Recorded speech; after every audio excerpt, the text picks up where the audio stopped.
Hapon sa inyong lahat guys. Guys, masaya ako. Alam nyo ba kung bakit? Nagbalik na ang aking profile account na recommendable na. Yes, sa sobrang paghihintay ko na bumalik ulit, eto na nga yung time na bumalik na. Kaya salamat, Boss Meta, na ako'y nabigyan nyo pa ng maraming chance. Kasi hindi lang isa, dalawa, tatlo na pagkakamali ko dito sa aking account.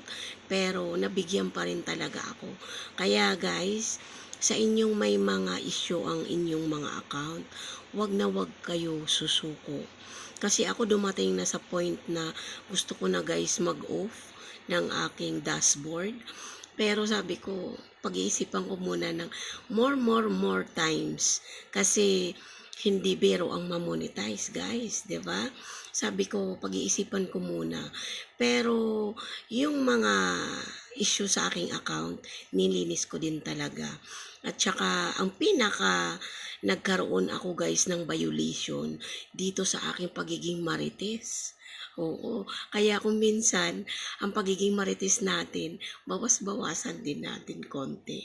Kasi alam mo, kung naalala nyo na yung may mga nagtatakip lang ng mga yung magic sarap, alam nyo yun. Alam mo, minarites ko yun, in-screenshot ko pa at nirepost ko.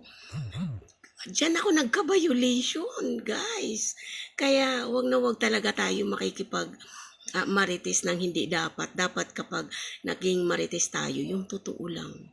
Oo. Tsaka wag tayo gaya-gaya. Dapat talaga may originality tayo na. Yun, tayo yun. Kaya guys, sobrang happy po ako na eto, makakapag-content na naman.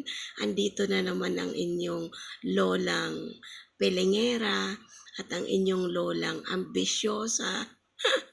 Pero guys, ako lang to. Siguro naman, bawat isa sa atin nag-aambisyon, 'di ba? Nangangarap, walang bayad.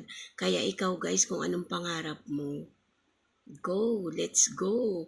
Kasi libre ang mangarap, walang bayad. 'Di ba? Pero ang pagiging marites, bigyan natin ng limitasyon. Kasi hindi talaga dito sa social media, hindi talaga lahat inaaprobahan ng pagiging marites. Hello, magandang hapon po sa inyong lahat.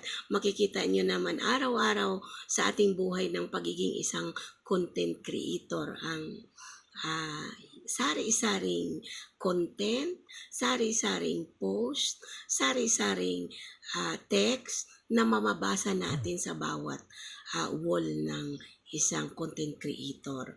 Kaya suportahan natin ang bawat isa sa atin. Kaya magandang hapon, Pilipinas!